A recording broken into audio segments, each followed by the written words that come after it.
meritorio es que esto proviene de una iglesia hispana, formada por hispanos. Cada uno de esos proyectos nos llevaron a invertir en los que menos tienen por una palabra del Señor que fue que el Señor iba a darnos 12 cestas llenas si nosotros creíamos en que eran tiempos de sembrar, tiempos de dar. Hoy justamente recordábamos eso antes de salir al aire, cuando allí se hablaba recién de la pandemia, el Señor nos dijo, ustedes tienen que ser una luz, tienen que ser un faro, tienen que salir a dar. Todavía teníamos las restricciones, no sabíamos qué se podía y qué no se podía hacer, pero el Señor nos dijo, es tiempo de dar, es tiempo de sembrar y entonces van a recibir cosecha. Y claro, vino la cosecha como el Señor lo prometió en todos los órdenes, en almas, en vistas a través de internet, pero esto es gracias a ustedes. Esta es tu siembra, esta es tu ofrenda, esta es tu semilla, esto es tu dinero y por eso te lo quiero agradecer especialmente a todos los que forman parte de River y a los que virtualmente fueron parte de esta congregación durante este año. Muy bien. Increíblemente llegamos al último servicio del año. Y nos vemos obligados a hacer una suerte de desprolijo balance de este álgido y singular 2020, que para nosotros, como digo, fue y es un año de cosecha. Claro, al principio nos lo tomábamos a broma, era enero y ya se oían ecos de que había aparecido un nuevo virus infeccioso en China, pero quedaba lejos, ¿no? Era Asia. En febrero el asunto fue ganando importancia y se empezó a escuchar que el coronavirus había llegado al norte de Italia, pero aún eso, para nosotros por lo menos, nos quedaba demasiado lejos. Era Europa.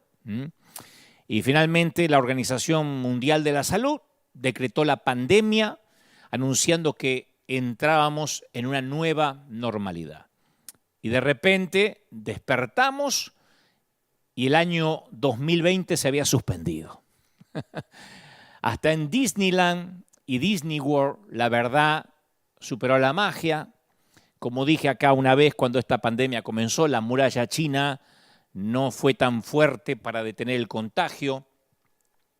Nueva York y Las Vegas, las ciudades que nunca dormían, fueron obligadas a apagar la luz y a descansar a la fuerza. Ya ningún camino quiso conducir a Roma porque lo primero que se cerró fue el espacio aéreo para llegar a Italia.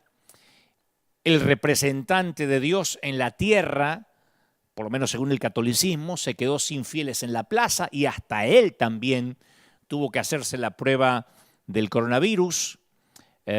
Los besos y los abrazos se transformaron en armas peligrosas. Un virus se coronó de la noche a la mañana como dueño del mundo, casi como un golpe de Estado inesperado a nivel global, como un gobierno de facto, ¿no?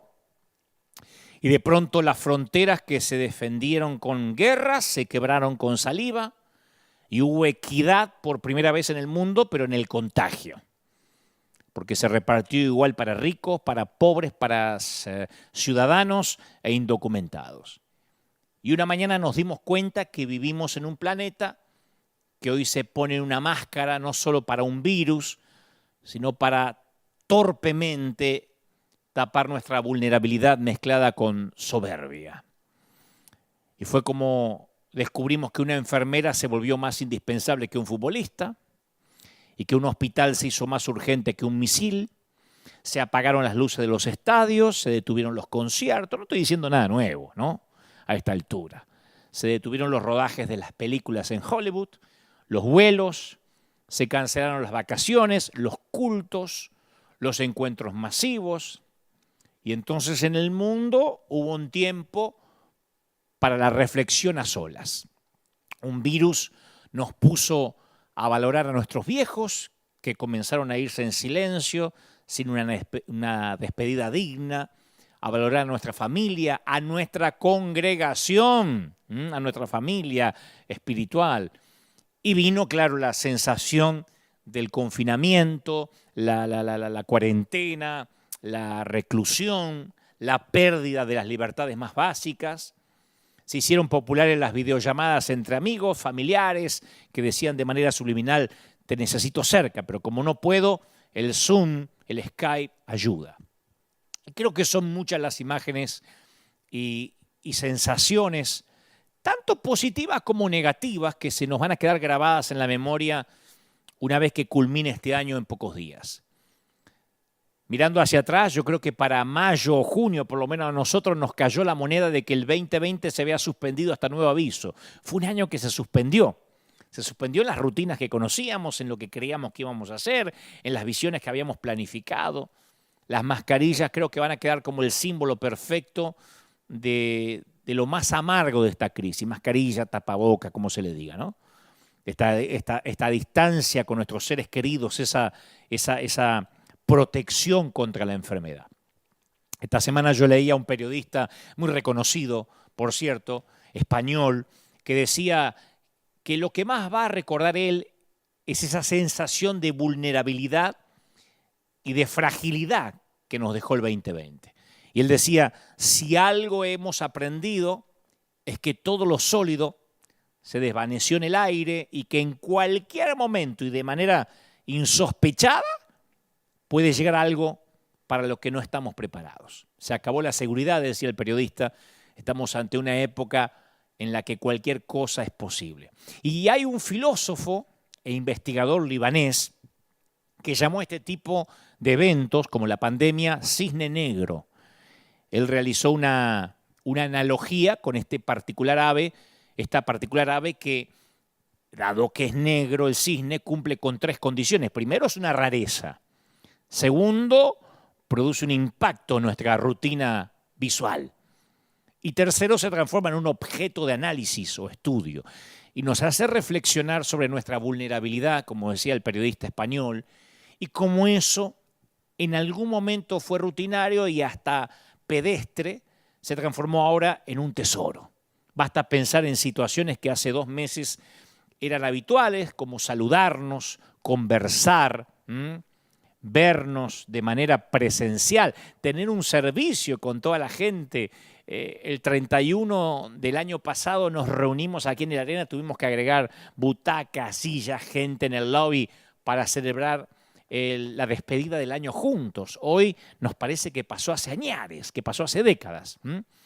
Y ese cisne negro nos obliga a reinventar el cómo vivimos y nos conduce a una nueva resignificación del valor de las relaciones, de la salud y fundamentalmente de nuestra relación con Dios. Porque yo estoy consciente, como Dios nos vino hablando todo el año, que muchos se están preguntando, ¿y por qué Dios no fue bueno durante este año? ¿Por qué no nos bendijo? ¿Por qué cuando brindamos el 31 de diciembre del 2019 Dios no nos alertó? Algunos se preguntan esas cosas. Para un amigo que conozco, esta pregunta es más que una cuestión meramente teológica o académica. En agosto de este año, su padre contrajo el COVID y luego tuvo que ser internado de urgencia. Su estado se complicó debido a algunos problemas renales y además de las diabetes, y tuvieron que entubarlo. Y sumado a esto, despidieron a mi amigo del trabajo a causa de la pandemia, así que les llega la orden de desalojo de su departamento por no poder pagar la renta o el alquiler, y tuvieron que amontonarse con su familia en una habitación prestada de su suegro. Y este amigo mío, que tiene redes y le gusta escribir, tiene blog, escribió el tener que dejar a mi padre abandonado del afecto en un hospital debido a las obvias restricciones sanitarias, trató de desalentarme, dice, pero mi fe no flaqueó. Ni aun la pérdida del empleo, mi padre internado, mi mamá deprimida, aún así yo mantuve mi fe. Y aclara, y ahí hice un pacto con Dios.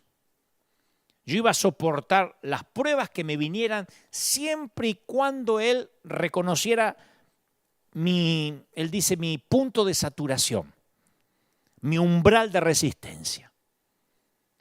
Dios sabía dónde estaba mi límite, dice mi amigo. Y yo sabía en mi corazón que Él nunca iba a cruzar ese límite, que no iba a poner una carga más pesada de la que yo pudiera soportar. Pero Dios lo hizo.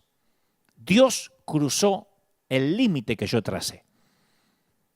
Un día me llamaron del hospital para decirme que papá había muerto y que ni siquiera obviamente podía tener un funeral digno. Mi límite, dice mi amigo, fue traspasado. Porque resulta que era mi límite y no el de Dios. Era un trato unilateral que Dios había quebrantado, pero que Dios no había trazado. Y en ese momento todo cambió, porque me inundó el miedo, mi fe empezó a derrumbarse, mi bienestar con Dios ya no era seguro, sentía que esto no era un juego limpio. Por primera vez en mi vida, mi alma se llenó de ansiedad. Cuando yo leo esto, pienso que la mayoría de nosotros, si acaso todos, en algún momento creemos tener un acuerdo contractual con Dios, un contrato que firmamos solos nosotros, que yo lo dije acá alguna vez, un contrato que unilateralmente dimos por legal, pero para que un contrato sea válido, tiene que ser firmado por ambas partes, si no, no es un contrato. En todo caso es un deseo, es una esperanza, ¿no? Para que un contrato sea legal, tiene que ser firmado por ambas partes. Y nosotros a veces creemos que armamos un contrato con Dios, pero Dios no lo firmó, lo decidimos nosotros. Bueno, hasta acá voy a llegar, ya se lo dije a Dios, pero aún así, aunque Dios no lo haya firmado, no nos impide creer que el contrato es legal. Creemos que es legal porque nosotros lo decidimos. Como mi amigo que dijo, yo hice un pacto con Dios. Bueno, pero Dios hizo un pacto contigo. Sin querer, continuamente solemos decir, prometo ser una persona decente, prometo ser una persona buena, y Dios a cambio va a salvar a mi hijo, va a sanar a mi esposa, va a cuidar mi trabajo. Bueno, yo prometo no faltar al servicio, pero Dios a cambio me va a dar un auto. Y cuando Dios no satisface nuestras expectativas, que quedamos girando en un torbellino de preguntas. Ahí es cuando decimos, pero Dios es realmente bueno. ¿Estará enojado Dios conmigo? ¿Se habrá esfumado? ¿Será que su poder es limitado, que su autoridad está restringida?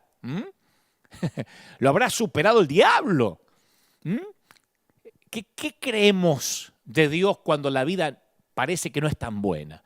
Y yo sé de muchas personas, por eso decía al principio de este mensaje que es un tiempo de hacer un balance, una suerte de desprolijo balance de lo que fue este año, porque a mí me consta, el Señor me ha hecho sentir que hay muchas personas que están enojadas con Dios, cristianos de años, enojados con Dios a causa de la adversidad que se les presentó durante este año que se está yendo. Hay un hombre en particular que dice que jamás va a volver a pisar una iglesia porque Dios no lo sostuvo en esta pandemia. Y dice, aunque la iglesia se abra, aunque el templo se abra, yo no voy a ir más porque yo perdí el trabajo, porque se me enfermó un ser querido, etc. Otra señora está enojada porque Dios no impidió que su hija se casara con un muchacho inconverso. Sea cual sea el caso, la verdadera tragedia es que estas personas se pusieron espiritualmente del lado de afuera. O sea, no van a poder avanzar espiritualmente ni un centímetro más hasta tanto cambien su perspectiva en relación con la adversidad, en relación con la crisis. Entraron en un coma espiritual porque ven su propia vida desde afuera, como que todo lo que les pasó sucedió porque Dios arbitrariamente dejó de ser bueno.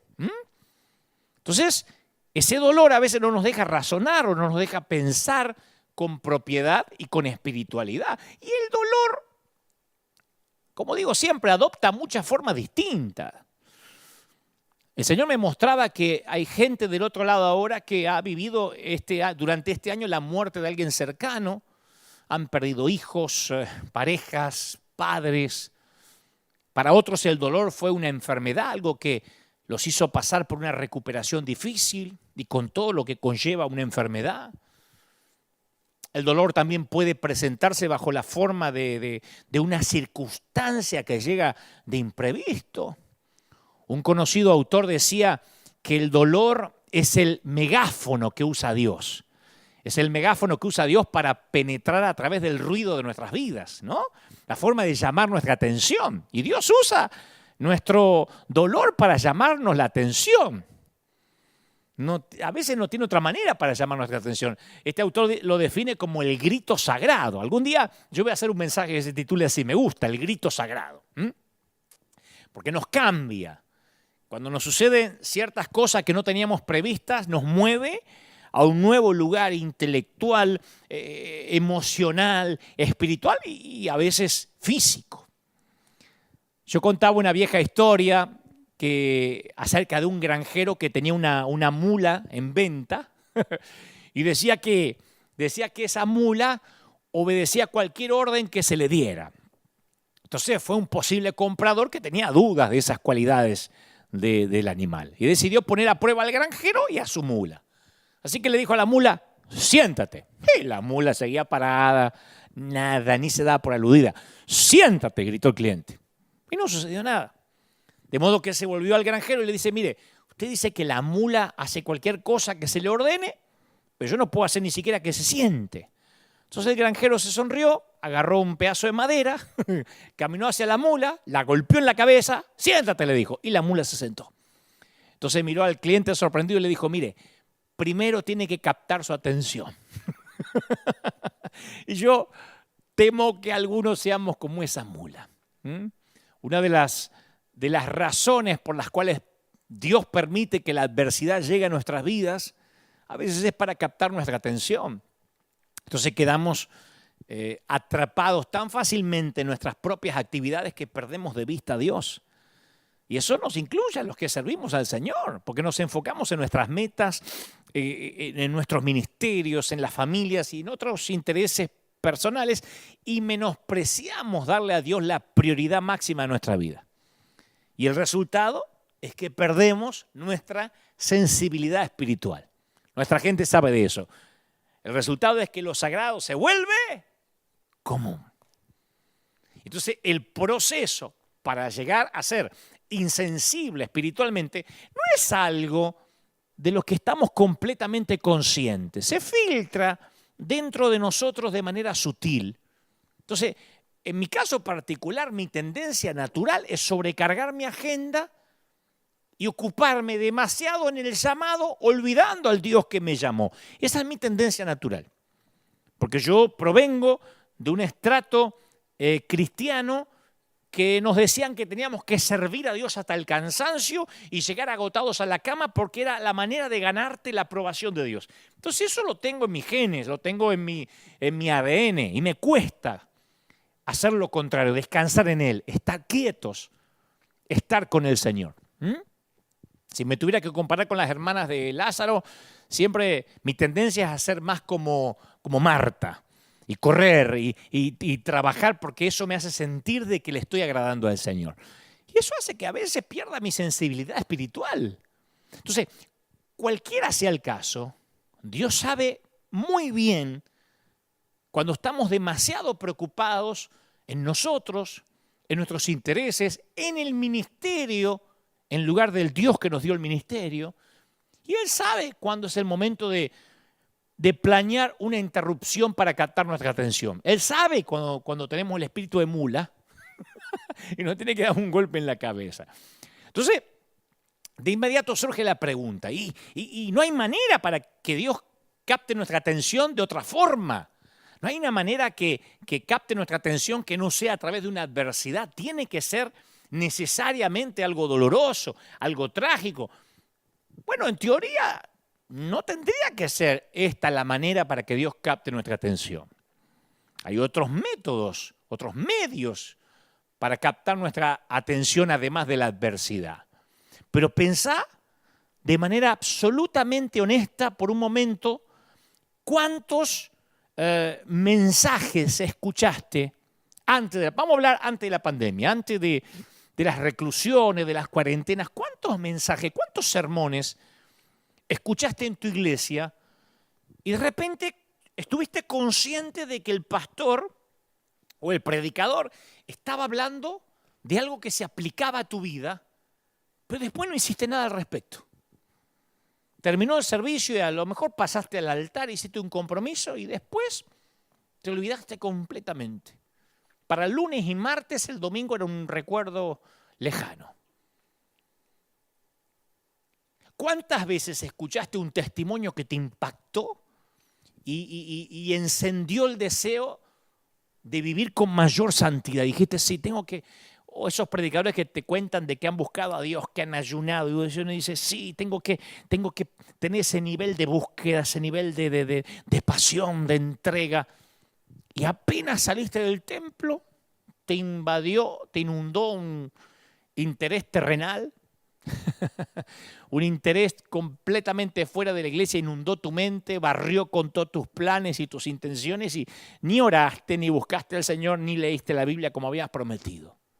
Entonces muchas veces se requiere más que un sermón, que un mensaje para captar nuestra atención. Ni siquiera es suficiente que haya una convicción sincera. Por lo general se requiere un impacto fuerte para que cambiemos de rumbo, para que entendamos, para que Dios llame nuestra atención. Cuando las cosas salen bien, cuando las cosas salen como queremos, suele ser difícil que dirijamos nuestros pensamientos hacia Dios. No nos volvemos personas espirituales necesariamente cuando todo nos va bien. De hecho, cuando todo está bien, tendemos con facilidad a asumir un estado de confianza, de superioridad, que no necesitamos a nadie. Nuestras oraciones se vuelven tediosas, aburridas, bostezamos. El pastor hace el llamado al altar o hace el llamado al arrepentimiento, a hacer la oración del penitente a aquellos que no tienen a Cristo, y nosotros bostezamos, miramos la hora, pensamos en que vamos a ir a almorzar, todo se nos hace común, la palabra de Dios empieza a parecernos tediosa, aburrida, y para empeorar las cosas, empezamos a confundir nuestro bienestar con lo espiritual, que es uno de los peores errores, confundir nuestro bienestar, social, económico, nuestra salud con nuestra espiritualidad. Como no nos pasa nada malo, erróneamente asumimos que todo está bien con Dios. Tiene que estar todo bien con Dios. Si me pude renovar el auto. ¿Cómo no va a estar todo bien con Dios si tengo trabajo, si tengo salud? Seguro que está todo bien con Dios. Y no es necesariamente así. No pasa solo con los cristianos, sino con aquellos que no tienen a Dios. Cualquiera que haya trabajado en el evangelismo sabe de lo que estoy hablando. Es casi imposible para un incrédulo que carece de problemas que lo presionen, que sienta la necesidad de un Salvador. Cuando todo está marchando bien, ¿por qué voy a echarlo a perder pensando en Dios? Yo me acuerdo siempre el testimonio de los hermanos Hermosillo, que fueron los músicos de Luis Miguel por un tiempo. Y una vez, hablando en México creo que era con Heriberto o con Héctor, yo le preguntaba si era posible llevarle el evangelio a alguien famoso como Luis Miguel, estando tan cerca. Y ellos me contestaron muy sinceramente, bueno, lo que pasa es que es difícil llegarle a alguien que es joven, que tiene dinero, que tiene éxito, que agota localidades donde se presenta, porque cree no necesitar nada. ¿Por qué hay que pensar en la muerte? ¿Por qué pensar en la pobreza si yo tengo dinero de sobra? Incluso, ¿por qué hay que preocuparse por el mañana? Ahora, durante este 2020, no solo algunos se preocupan por el mañana, sino que algunos se están preocupando por el día después de mañana. Algunos están preocupados por lo que va a pasar, si esto se va a mantener hasta junio, hasta julio del 2021, si esto va para diciembre y se habla de nuevas cepas del virus que están apareciendo por allá y por Brasil y por Italia. Entonces, ahora ya no solo pensamos en la inmediatez del hoy, en la cercanía del mañana, sino en el día después de mañana. Yo nunca vi tanta gente pensando en el futuro en términos de mediano y largo plazo como ahora. A mí me han convocado de medios de comunicación que antes me hubiesen cerrado la puerta en la jeta. Pero que me han dicho, necesitamos ahora darle algo de esperanza a la gente. Tu mensaje puede ser de bendición a la gente, independientemente si son ateos, católicos, musulmanes, judíos. Tu mensaje puede dar una luz de esperanza. Eso hubiese sido utópico. Una quimera, eso hubiese sido algo totalmente ilógico, un sueño hace unos años atrás. Mirá al mismo hombre o la misma mujer después que experimenta la adversidad y te vas a encontrar con una actitud completamente diferente. Por eso yo digo siempre que un hospital de niños es tierra fértil para predicar. Porque no creo que exista algún papá, y digo hospital de niños porque a lo mejor si es un hospital de gente adulta, te vas a encontrar con alguien que dice, bueno, yo espero que el abuelo ya no luche más y se vaya con el Señor. Cuando tenés un nenito internado luchando entre la vida y la muerte, no hay papá que se resista a escuchar un mensaje de fe, un mensaje que venga de parte de Dios. Por eso una vez titulé un mensaje, no hay nadie que muera ateo bajo fuego. Cuando estás bajo fuego, nadie es ateo. Todo el mundo necesita un mensaje de esperanza. Yo estuve en vuelos complicados donde el avión parecía que se iba a estrellar y todo el mundo rezaba. Aunque el que no sabía rezar pedía que le enseñen a rezar, oraba, buscaba a Dios a su manera, pero yo creo que nadie muere ateo tampoco en un accidente inminente, en algo que va a ocurrir en los próximos minutos o segundos. Claro, porque lo que era de poco interés, ahora se convirtió en el único interés. Lo que anteriormente era de gran importancia, ahora ya no atrae más. Hay gente que decía, yo no puedo estar si una vez a la semana no voy al teatro, si yo no voy al cine. De repente se terminó todo. De pronto Dios, en algunos, tiene toda la atención. ¡Pah! El palazo en la cabeza de la mula. Y tal es el poder de la adversidad que pone de rodillas al más fuerte y al más terco de nosotros. Hace que aflojemos nuestros lazos con aquellas cosas que son de poco valor y que nos aferremos fuertemente a aquel que sabemos que nos puede liberar. Una de las mejores ilustraciones de este principio es lo que le sucedió a Jonás, que a diferencia de Saulo de Tarso, que ignoraba la verdad hasta que se encontró con Jesús camino a Damasco, Jonás conocía la verdad y decidió huir de ella. Entonces, es probable que la mayoría nos identifiquemos más con Jonás que con Saulo de Tarso o Pablo, ¿no? Es muy raro que nosotros ignoremos lo que Dios quiere de nosotros. El que ahora me está mirando, yo sé que sabe lo que Dios quiere de él. No sufrimos por falta de información. Lo que nos hace falta es tener la disposición a obedecer.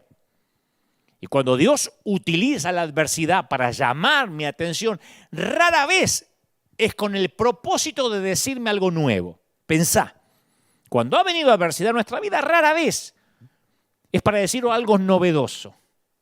Por eso digo siempre que las reformas siempre es volver a las bases. Las reformas que vienen a veces a la iglesia tienen que ver con volver a la senda antigua. No, generalmente no tiene que ver con teologías novedosas. Es un reordenamiento de ideas y de volver a lo que olvidamos o a lo que se nos transformó en común. Entonces, cuando viene la adversidad, por lo general, es para recordarme algo, ya sea porque me lo olvidé o porque a propósito decidí ignorarlo.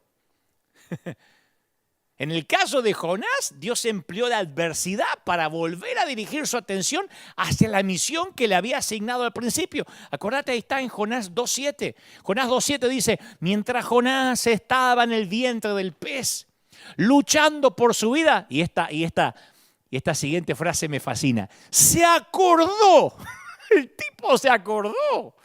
Era profeta, ¿cómo que se acordó? Dice, se acordó y dijo, al sentir que se me iba la vida, me acordé del Señor. Fíjate vos, un tipo que se dedica a predicar se acordó del Señor en el vientre de un pez. Y dice Jonás, mi oración llegó hasta ti, hasta tu santo templo. Más adelante dice, cumpliré las promesas que te hice. O sea, la adversidad es para que él recuerde las promesas que hizo, no para que haga promesas nuevas. Luego agrega Jonás, la salvación viene del Señor. Claro, él como que recupera, como que se le ordenan las ideas, como que se resetea su corazón. Y no solo recuerda a Dios, sino que recuerda, no era para Tarsis, era para Nínive que tenía que ir.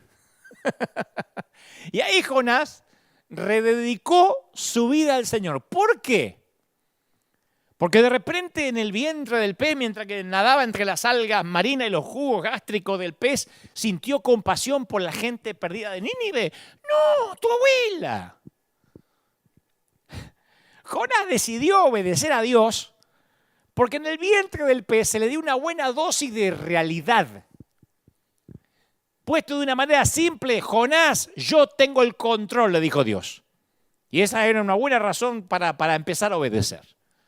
A veces Dios nos tiene que hacer como hacemos nosotros con nuestros hijos pequeños, que tenemos que hacer como dicen los puertorriqueños, un revolú, entrar y poner las cosas en orden y pegar 2 o 3 gritos para que los niños no se adueñen de la casa y piensan que no hay reglas o piensen que no hay disciplina.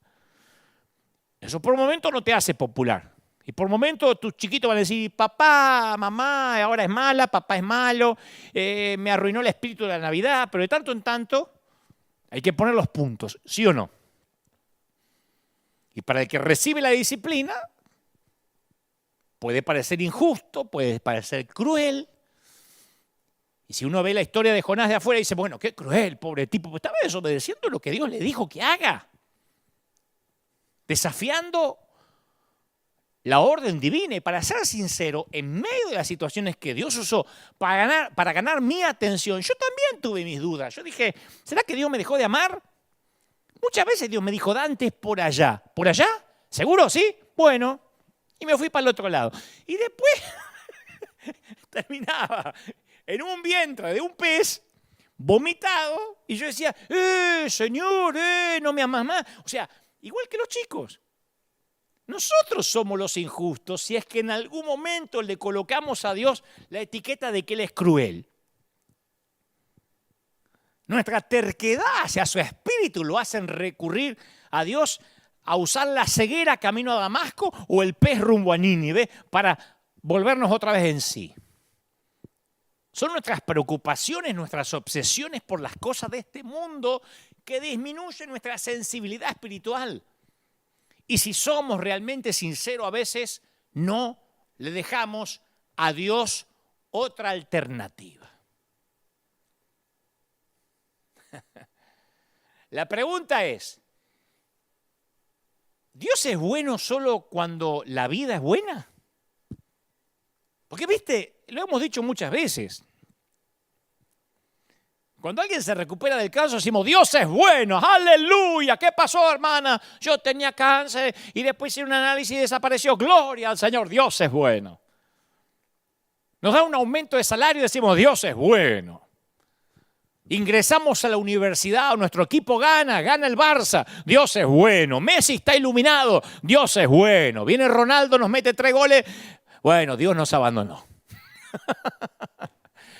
Digo, diríamos lo mismo si las circunstancias no son tan buenas.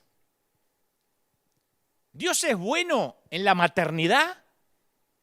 Sí. ¿Y en el cementerio? Pues yo tenemos que ponernos de acuerdo que a lo mejor Dios tiene desfasajes hormonales, es bipolar y a veces bueno, a veces malo. O nosotros no estamos entendiendo de qué se trata esto. ¿Dios es bueno en la fila del supermercado cuando tenemos el carrito repleto de mercadería? Sí. Y bueno, ¿y es el mismo Dios bueno en la fila para conseguir empleo? ¿Dios es bueno en días de recesión como en los días de provisión? Dios siempre es bueno. Dice la palabra, lejos esté de Dios la impiedad y del omnipotente la iniquidad. Entonces Dios es la esencia de lo bueno. Él es soberano. Y la Escritura atribuye control total y absoluto a su mano. Hablamos de eso cuando esta pandemia tan singular comenzó. Daniel 5:21 dice, el Altísimo Dios tiene dominio sobre el reino de los hombres y pone sobre él al que le place. O sea, esa es la forma en que la Biblia lo hace. En que la Biblia lo dice y en que Dios lo hace. Dios permite las cosas que suceden. Cuando los demonios le rogaron a Jesús en Gadara que los enviara a un hato de puercos, dice, y el Señor les dio permiso. Marcos 5:12, y les dio permiso. O sea que cuando Dios manda, hasta el diablo obedece. Y Dios les dio permiso, le dijeron, no nos eches por favor al Seol, no nos envíe a lugares secos, permitínos entrar en los cerdos. Y el Señor les dio permiso. Entonces, si Dios le da permiso a Satanás, significa que Él permite las tragedias. Él permite que la tierra a veces se seque, que los tallos crezcan desnudos. Él le permite a Satanás que desate el caos. Esto no es porque Dios justo estaba durmiendo la siesta y Satanás por lo bajo le metió la pandemia. No, Dios lo permitió, pero no permite que triunfe. Esa es la esencia de la promesa de Romanos 8:28. Y sabemos que a los que aman a Dios, todas las cosas les ayudan a bien. Esto es, a los que conforme a su propósito son llamados. O sea, la cooperación colectiva de los elementos, de todos los elementos, crea lo bueno. Entonces, nada en la Biblia nos haría llamar bueno a una hambruna, o a un ataque al corazón, a un infarto, un ACV, insisto, una pandemia. Son calamidades, productos de un planeta Tierra caído. Por el contrario, cada mensaje en la Biblia nos compele a creer que Dios las mezclará con otros ingredientes para sacar algo bueno de esas cosas. Pero tenemos que dejar a Dios que defina lo que es bueno. Dios no está tan interesado en que llegues, sino en cómo llegues ahí, procesado. Porque nuestra definición de bondad de Dios incluye salud, comodidad, reconocimiento, seguro dental, un auto, o no esperar tanto el colectivo, o un auto, o que me salga bien en el examen. Y la definición de bondad del Señor, en el caso de su Hijo, en el caso del Hijo de Dios, Cristo, la vida buena consistió en sufrimientos, tormentas, muerte. ¿Y qué hizo? Mezcló Dios todos esos ingredientes para producir la más grande de las cosas buenas. Su gloria y nuestra salvación. Ese fue el mensaje de Jesús. Acuérdense cuando acordate cuando sus seguidores divisaron a un ciego en la orilla del camino y le pidieron a Jesús una explicación. ¿Estaba enojado Dios que este tipo nació ciego? ¿De quién era la culpa? ¿Quién había pecado? Él, los padres, los vecinos. Y la respuesta de Jesús ofreció una opción superior. El hombre estaba ciego para que las obras de Dios se manifiesten en él. Entonces tenemos que decidir. O confiamos en Dios, en lo que nosotros creemos que son las malas y las buenas, en lo que nosotros creemos que son las malas y las buenas, o nos alejamos de Él y dejamos de confiar. Pero Dios, como le pasó a mi amigo, va a seguir cruzando la línea de ese trato unilateral que hacemos con Dios. Hay gente que dice, pero yo hice un pacto con Dios. Yo el otro día mirando el canal cristiano hice un pacto. Lo hiciste vos, Dios no lo hizo el pacto. Pero si yo le prometí al Señor que si daba mi diezmo, que Él iba a cuidar mis hijos. Y el otro día me enteré que mi hijo tuvo un accidente. Yo no puedo entender si yo le prometí. Bueno, es tu promesa. O sea, Dios no firmó ese trato, insisto, unilateral, a veces instigado por nosotros los predicadores.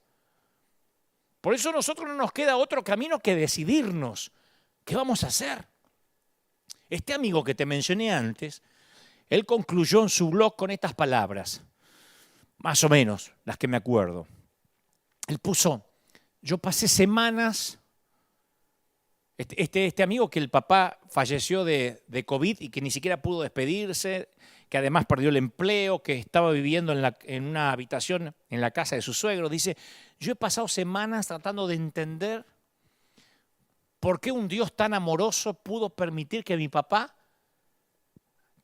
se lo llevara el virus. Porque su papá era relativamente joven, ¿no? No era viejito. Entonces, aclara mi amigo, la única conclusión a la que puedo llegar fue que tengo que renunciar a ese límite que creo que Dios puso y lo puse yo. Tengo que de una vez por todas ofrecer mi vida entera, cada minuto de ella, al control de Dios sin pensar en los resultados, confiar. Mi familia está en las manos de Dios. Dios no ha trazado líneas ni ha hecho tratos, ha entregado su Hijo para que nosotros tengamos vida eterna y nosotros tenemos que entregar nuestras vidas al Señor. Y cuando hice esto, a donde había pánico, ahora hay paz, dice mi amigo. Ahora hay calma donde antes imperaba la necesidad. Y yo te digo una cosa, en algún momento todos tenemos que encontrarnos en esa intercesión. ¿Es Dios bueno, insisto, cuando las consecuencias no lo son? Tenemos que preguntarnos esto cuando se está terminando este año. Cuando estamos pensando qué va a pasar el día después de mañana.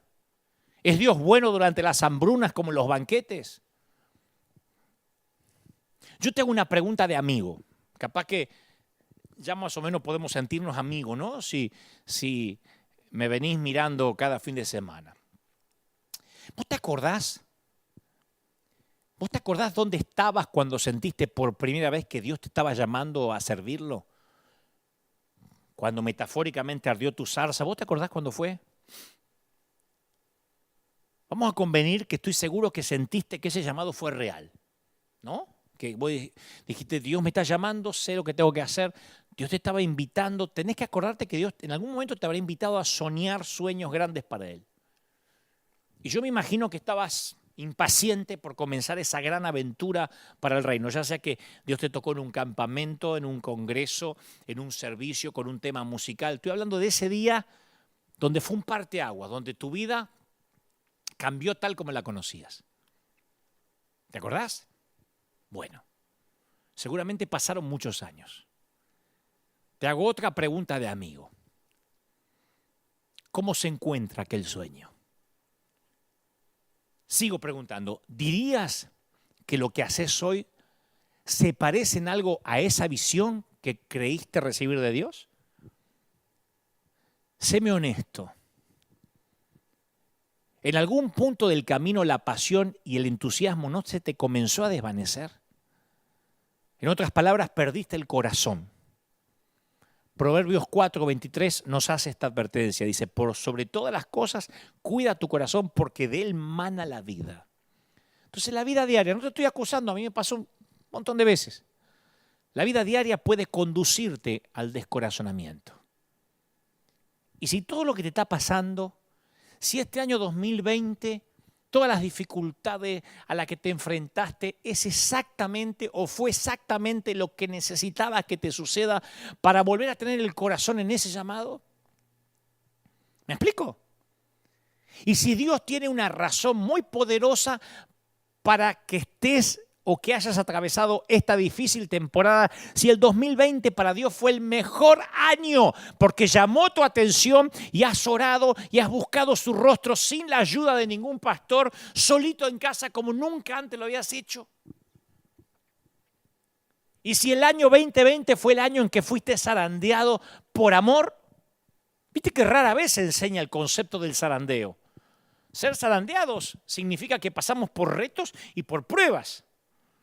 Y es un proceso inevitable.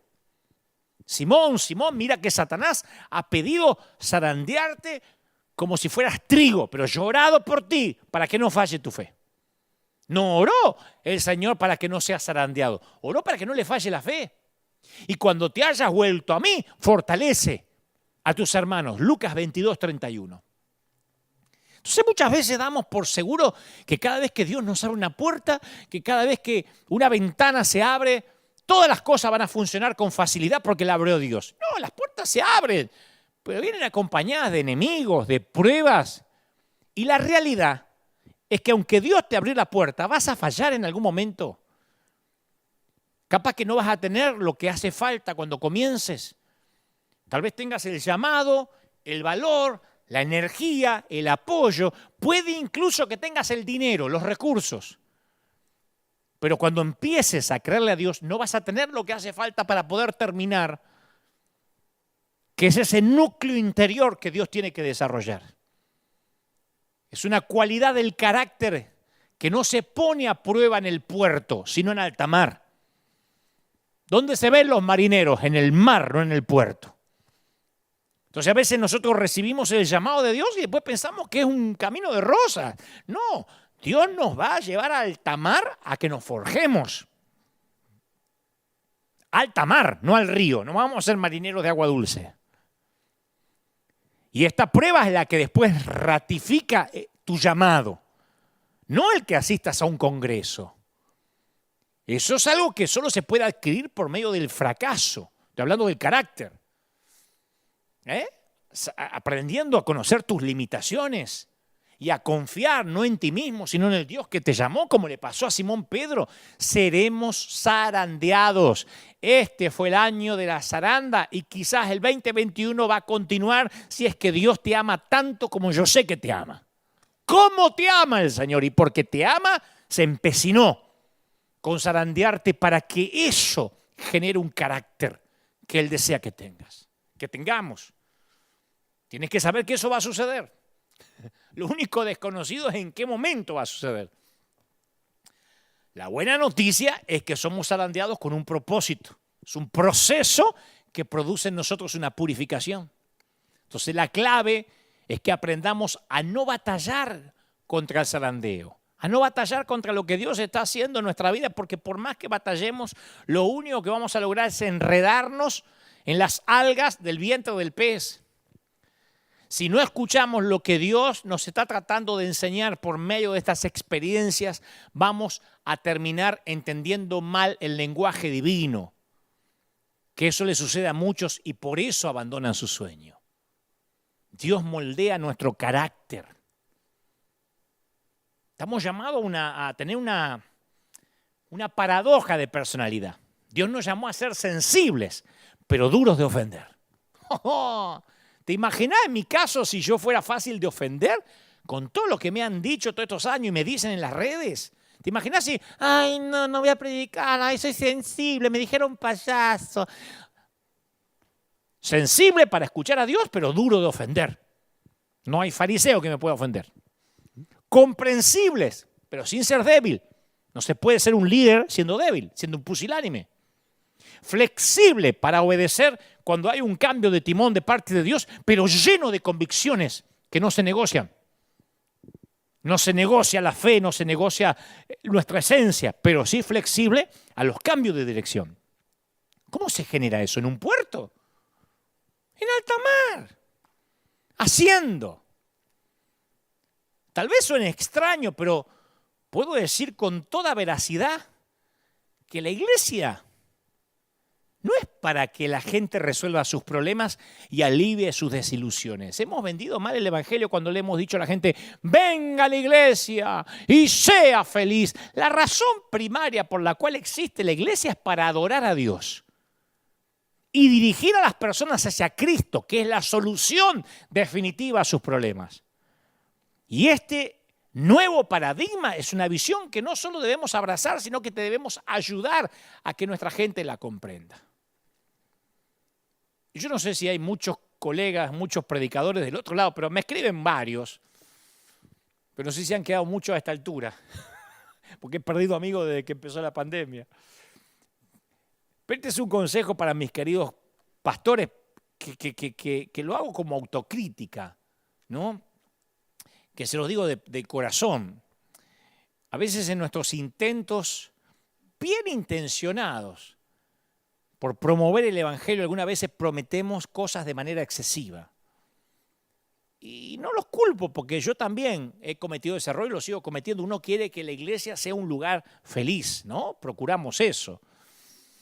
Queremos ayudar a todas las personas de manera que llenamos nuestras iglesias con una cantidad excesiva a veces de ministerios, en un intento a veces por ofrecer ministerios que vayan dirigidos a cuanta subcategoría de personas nos encontremos, empezamos a crear ministerios, si tenemos una iglesia funcionando, hacemos ministerio para solteros. Y después nos dicen que los solteros se están reuniendo, pero son chiquitos, son de 17 hasta los 25 y el soltero de 40 y pico no encaja. Entonces abrimos solteros más jovencitos y solteros más adultos. Y después nos dicen, ¿y el ministerio para viudos? Porque los viudos nos sentimos mal con los chamaquitos, con los pibitos. Entonces abrimos un ministerio de viudos. Después abrimos un ministerio de preadolescentes, que no llegan a ser adolescentes. Después un ministerio para separados. Después un ministerio para divorciados, porque los divorciados no quieren estar con los separados. Los separados todavía no están en el nivel de los divorciados. Un ministerio para suegra. Un ministerio para gente cool. Un ministerio para las hermanas aburridas, que están en la ama de casa, se aburren y quieren juntarse. Entonces al final tenemos iglesias llenas de un amplio espectro de ministerios que operan en niveles poco eficientes. Lo hemos vivido acá, que los abrimos por un tiempo, después dijimos, pérdida de tiempo, porque terminamos haciendo pobremente muchas cosas cuando deberíamos estar haciendo bien menos cosas. Entonces el egocentrismo de nuestra cultura engendra una religión egocéntrica.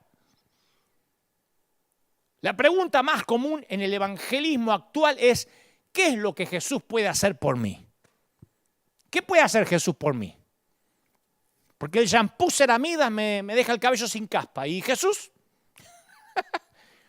Porque Herbalife me hace bien a la digestión. Pero ¿y Jesús? Entonces, los posibles conversos oyen que Jesús puede darle felicidad, abundancia, prosperidad. Entonces el mensaje del Evangelio se adapta a una cultura cada vez más narcisista. La conversión moderna nos trae a Jesús a nosotros en lugar de llevarnos hacia Él. En lugar de seguir a Jesús, le pedimos a Jesús que se una a nuestras vidas. Entonces, escuchamos que Jesús está para ayudarnos a mejorar lo que ya hacemos. Tenés un taller mecánico, sumale a Jesús y vas a tener una cadena de talleres mecánicos. ¿Qué haces en tu vida? Y yo hasta ahora lo que hacía era vender casa por casa. Sumale a Jesús y serás un empresario. Entonces, Jesús no cambia la vida, las mejora. Las tunea, las luquea. Es una distorsión en que todos en algún momento hemos caído. No, ahora me vine empoderado y ahora lo que toque va a ser de bendición, así que ahora me voy a subir de nivel en el multinivel. No, el cristianismo lo llevamos al mismo nivel de adoración de otros dioses. Entonces la experiencia de Jesús durante la pasión, durante la muerte, está destinada a mí también. La invitación que Jesús me hace es, no llores, Dante, por mí, unite a mí. La vida que planeé para los cristianos es una vida cristiana parecida a la que yo tuve, dice Jesús. Jesús nos dice, yo no fui pobre para que seas rico, no fui burlado para que tú seas honrado, no fui humillado para que tú fueras elogiado. Si no le hubiese dicho a los discípulos, mirá, yo me voy a llevar lo peor, me voy a llevar la cruz, pero ustedes van a vivir como jeques árabes. No, el Señor revelaba la imagen del hombre cristiano, una imagen que también te incluye. Pablo le escribió a los colosenses y le dijo, estamos destinados a contemplar y a completar el sufrimiento de Cristo. No solo verlo, sino también completarlo. Verlo lo vemos todos. Nos gusta contemplar cómo sufre el otro. No sé si nos gusta, pero hasta ahí llegamos. Pero después hay que completarlo. Y la obsesión del evangelismo moderno, de nuestro evangelismo a veces, por un Salvador triunfal y un evangelio de prosperidad, hacen de la crucifixión un dato insignificante. Y la crucifixión, sí, bueno, en Semana Santa nos acordamos de la crucifixión. Jesús jamás nos explicó el porqué de su sufrimiento, simplemente hizo del sufrimiento una condición indispensable, ¿sabe de qué? Del llamado y del discipulado. Y lo tenemos que decir, porque si no nos van a seguir tocando otros 2020. En ninguna oportunidad Jesús le preguntó a aquellos que querían acompañarlo si eran puros, honestos, sobrios, respetables. Jamás intentó convencer a alguien de servirlo con promesas de felicidad. Por el contrario, con una honestidad contundente les dijo, si alguien quiere ser mi discípulo, ¿qué? ¿Qué tenía que hacer? Lleve su cruz cada día. Y el que no carga su cruz cada día, fíjate que no fue cada semana, cada 7 días, los domingos, cada mes, cada día, y me sigue, ¿qué pasa? No puede ser mi discípulo. Fíjate que es excluyente, ¿eh? O cargar la cruz o no puede ser discípulo. No es opcional, es excluyente. En referencia a Pablo, el Señor le dijo a Ananías, le voy a mostrar a Pablo cuánto tendrá que padecer por mi nombre. ¡Oh! Anda, orale. ¿Pero por qué tengo que orar por este? No, porque le tengo que enseñar cuánto tiene que sufrir por mi nombre. Pablo a lo mejor pensó que estar ciego temporalmente era todo el sufrimiento. No, Dios tenía que mostrarle todo lo que tenía que pasar. Mediante naufragios, arrestos, azotes, Pablo entendió que su vida y su ministerio iba a estar llena de sufrimiento. Y voy a decir, bueno, pero yo tengo que pasar todo eso. Mira, la cruz de frustración en todas sus formas llena nuestras iglesias.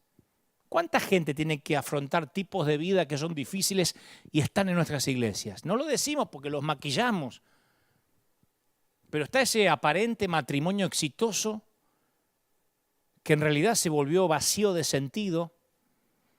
Esa pareja que continúa por el que dirán, por costumbre, por los chicos, que actúa como una pareja feliz cuando en realidad ya no hay comunión real y lo que es peor, no hay ninguna esperanza de recuperarla.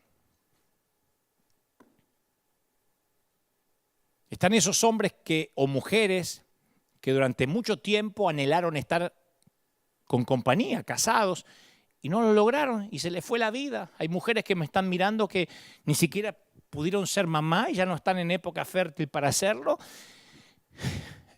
Y como diría una tía por ahí, se les pasó el tren. Están aquellos que tienen un profundo deseo de convertirse en esto, en aquello, en lograr esto o aquello, pero al fin de cuentas tienen que admitir que carecen de talento para eso que querían. ¿Cuánta gente hay con talentos frustrados en nuestras iglesias? Nosotros porque decimos, no, lo que Dios te dio para hacer lo vas a hacer y vas a prosperar, pero hablemos también la cruda realidad de los que no. ¿Cuántos hay que desean tener amigos o compañía y están condenados a la soledad? ¿Sabes cuánta gente esta pasada Navidad la pasó solito o solita? Cristianos. Y no necesariamente por la pandemia. Aquellos que aparentemente no logran hacer triunfar las cosas sobre las que ponen sus manos.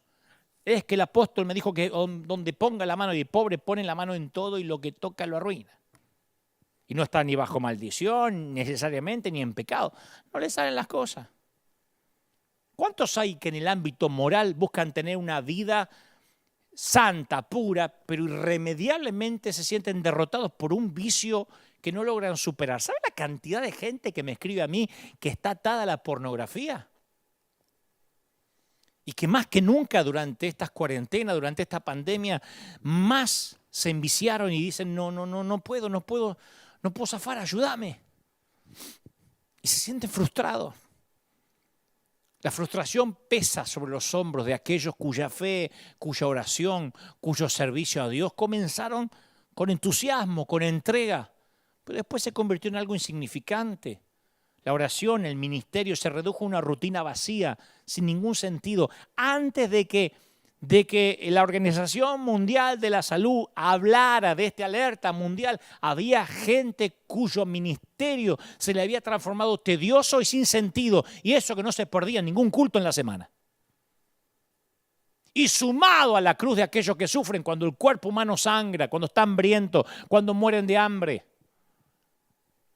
El sufrimiento de 3 millones de refugiados que riegan los campos de arroz y las calles con sus lágrimas.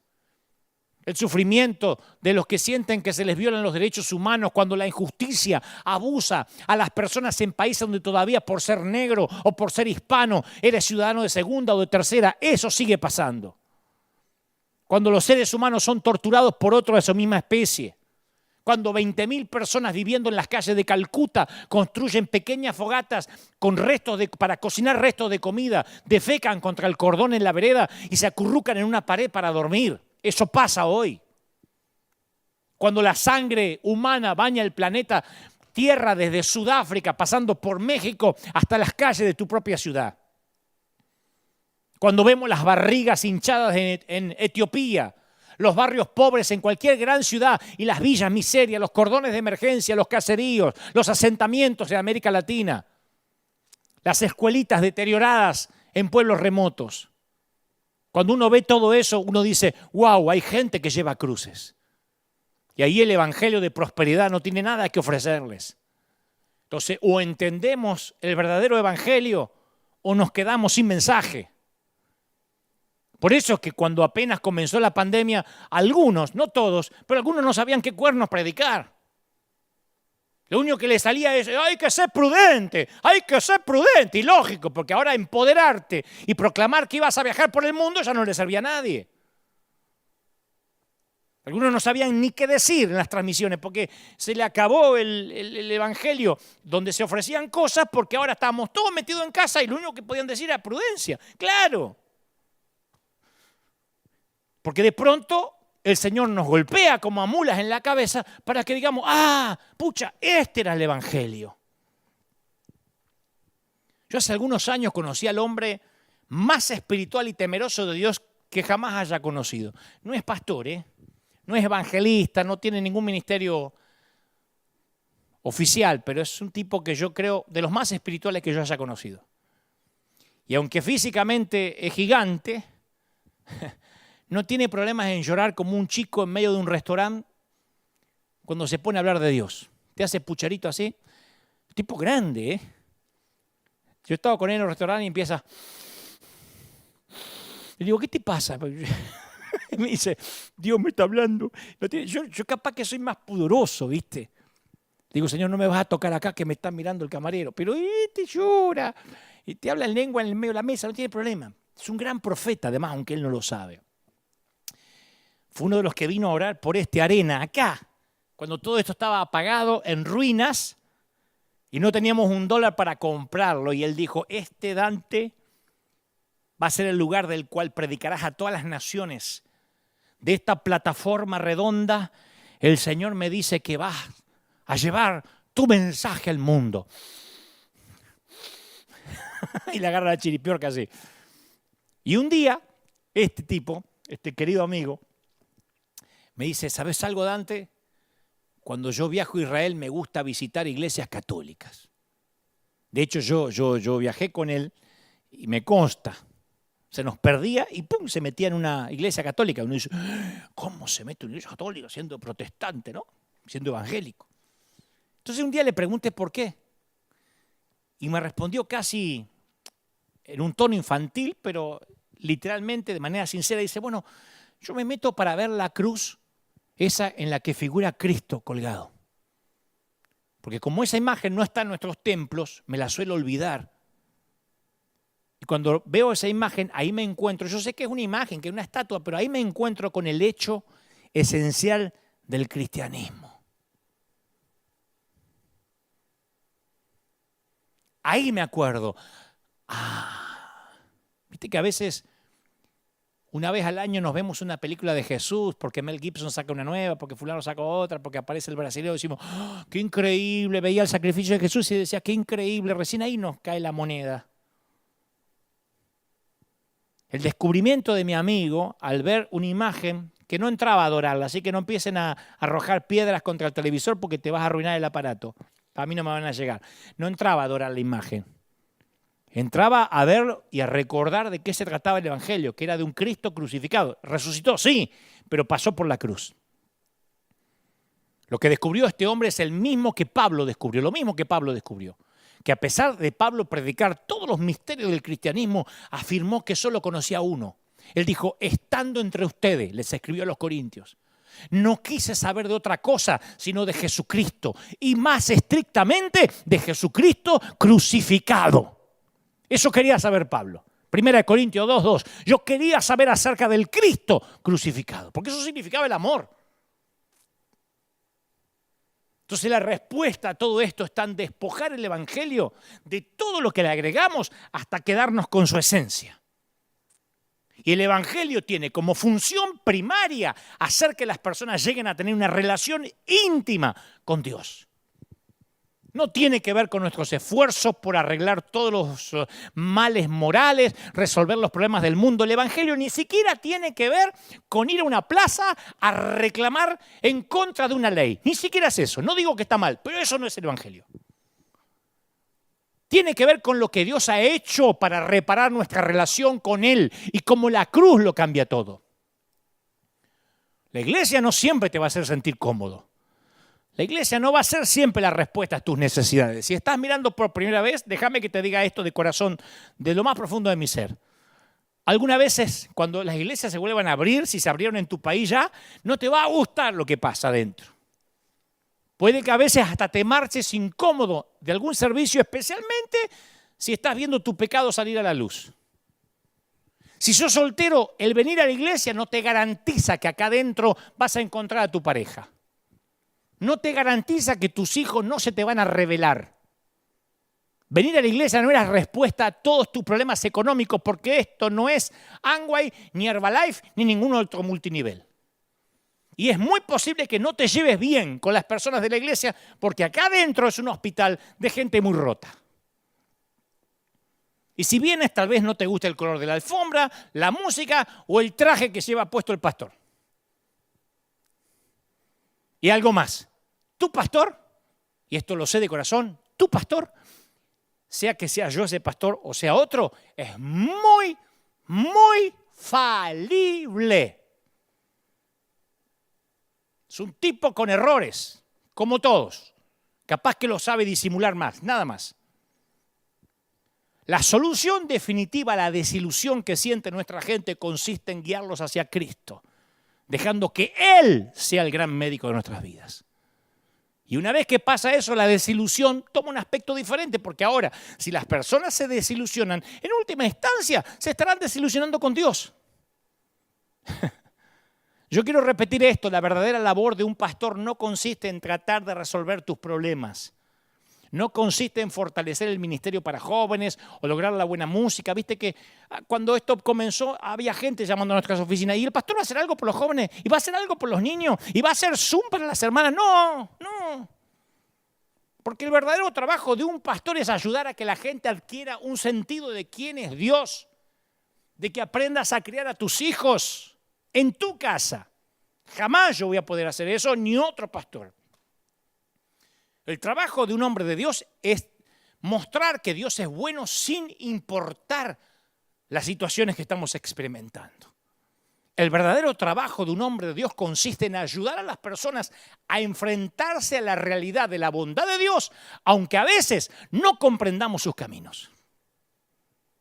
Aunque a veces digamos, ¿y esto por qué pasó? ¿Y si Dios es bueno? ¿Y por qué vivimos este 2020? Y porque sí, porque Dios nos tiene que llamar la atención. Porque nuestro ministerio competía contra Dios. Nuestro llamado. Yo dije una vez, e insisto, no somos una religión con esteroides. Tampoco somos un conjunto de reglas morales, un museo de santos. Somos familia, somos gente en reparación, empresarios y desocupados, profesionales y amas de casa, legales e indocumentados, divorciados y matrimonios felices. Somos una iglesia para los que estuvieron en el fuego y, como dije una vez, y todavía huelen a humo, los que vivieron en el chiquero y aún huelen a puerco. La iglesia es para los que llegan en pedazos y les cuesta armarse. Para los que llegan heridos y llevan años y no van a sanar del todo. Capaz que algunos, hasta que Cristo venga o les toque partir a la eternidad, no se van a terminar de reparar, le va a faltar siempre un par de piezas. La iglesia es un lugar para los que están en un largo proceso de cambio. Está bien que no estés bien. Está bien. La iglesia es un lugar para los veteranos sobrevivientes de las guerras de la vida. No somos los que condenamos el aborto, pero después miramos con desconfianza a las madres solteras o toda la vida las miramos condenatoriamente. No somos los que condenamos el divorcio, pero después, si un matrimonio está en problemas, decimos no pueden servir hasta que arreglen su problema. Es que no lo podemos arreglar, entonces finjan que son felices. Eso no es lo que es una iglesia. La iglesia tiene que afrontar los problemas reales. Dios sigue siendo bueno, sigue estando en su trono, pero hay problemas. En el mundo tendréis aflicción. Decir esto es valentía. Y nuestros líderes deberían estar hechos de eso. Pero este tiempo de pandemia es permitido por Dios para que regresemos a la sencillez del Evangelio. Así tengas que meterte en una iglesia católica para mirar una cruz con el Cristo crucificado y decir, ¡ah, era eso! Un tiempo para ver a Jesús con tus propios ojos y compruebes qué diferente es al que te dijeron que era. Jesús no era un seguro médico. Ese Jesús de los evangelios es el secreto mayor guardado del cristianismo. Y si tu encuentro con Jesús fue real, la cuarentena, la reclusión puede durar 10 años más y no te vas ni a enfriar ni a apartar. 30 segundos de cielos abiertos mantuvieron a Pablo fiel hasta la muerte. Pero si tu encuentro, como hemos dicho todo el año, era de espiritualidad prestada, si no eras hijo, sino nieto de Dios, posiblemente ya estarás sin oxígeno. Y el tamiz o el colador también es plan de Dios. La separación del trigo y la cizaña, los llamados de los ofrecidos, lo hipócrita de lo genuino, también es de Dios. Yo espero que surja una revolución de los moderados. Ojalá que cuando este año termine, que faltan días, que cuando llegue el jueves, que sea el último día del año, los corderos que siempre han estado silenciosos y que obedecieron sumisamente, que se levanten, que surja una rebelión del evangelio simple, que se atreva a ir en contra incluso de aquello que te dijeron a quién podías escuchar, qué tenías que hacer, qué no podías hacer, que vaya en contra de los fariseos que te quisieron transferir su propio odio, sus envidias solapadas, que digas yo no voy a odiar, yo no me voy a prender en hablar mal de nadie. Que Dios levante subversivos de amor, que miren con ojos nuevos a Jesús. Como dije la última vez, rebeldes que nunca más se dejen alimentar por palabritas de coaching. Que no te digan más, que no te hagan repetir nunca más, no, todo va a estar bien, sino que en realidad seas libre, no te tengan controlado. Va a depender de nosotros que nos convirtamos en leones. Esta pandemia no solo trajo enfermedad y muerte, esta pandemia le puso punto final, como dijimos, al silencio de los corderos. Mientras escribía este mensaje, voy a terminar con esto ya, me llegó un mail ayer o antes de ayer, un correo de dos personas que no conozco hasta que me escribieron. Se llaman Jonathan y Natalia Sugasti. No los conozco personalmente ni a Natalia ni a Jonathan. Pero dice el correo: hola Dante, te amamos, me ponen que cosas muy bonitas. Dice, tenemos 2 nenas, somos de Rosario, provincia de Santa Fe, Argentina. Y dice, te queremos contar lo que hicimos este miércoles 23. Nos plantamos, dice, en una plaza en la zona donde vivimos y entregamos más de 500 juguetes nuevos. Ellos mismos, con su bolsillo, compraron 500 juguetes, 400 kits de golosinas, literatura infantil, Biblias. Dieron una merienda, predicaron. Dice, tuvimos muy poquitos voluntarios, ninguno de la congregación local. Eran algunos amigos nuestros, un matrimonio, unas chicas amorosas, nadie más. Y presentamos el proyecto ante el consejo del pastor y nada, nos dijeron que no. Entonces fuimos solos con el poder del Espíritu Santo y dijeron, vamos a predicar, no vamos a poner una iglesia. No tenemos credenciales, nadie nos apartó para el ministerio, pero dicen, como vos decís, flaco, se terminó el silencio de los corderos. Tampoco nos llamó nadie después del evento, pero tenemos un fuego por Jesús y por la gente que nos quema y no nos podemos callar. Y nos presentamos asumiendo los riesgos, ya que acá siguen las restricciones, pero para la gloria de Dios, más de 600 personas se hicieron presentes, chiquititos, papis. Y en el momento de la administración, me cuenta, el Espíritu Santo comenzó a tocar ahí donde uno no puede llegar, a lo más profundo de los corazones. Y dice, te queríamos contar eso porque sos nuestro pastor virtual, te amamos. Y dice, una de las cosas buenas de esta pandemia es que River transmite en vivo. Y firman Jonathan y Natalia Sugasti.